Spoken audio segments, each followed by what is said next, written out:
Hello everybody. I am going to be making cashew milk.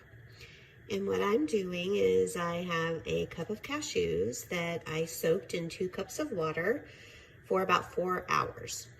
I am now ready to start blending it. So I am going to add in the vanilla and a little bit of salt. I am not going to add extra sugar. And what I've done, what's great about the blender is it has all of your measurements here on the side. So I have 5 cups of water. I probably need to add a little bit there. And all I'm going to do is I've strained and rinsed my cashews after they have soaked for about 4 hours. I'll pour that in.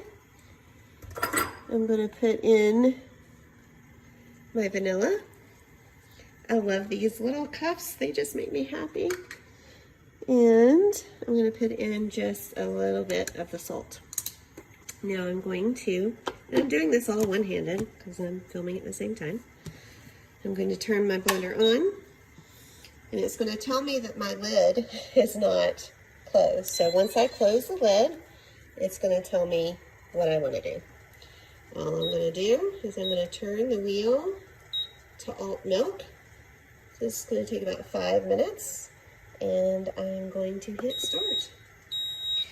So I will be back once it's done, and then we'll strain it.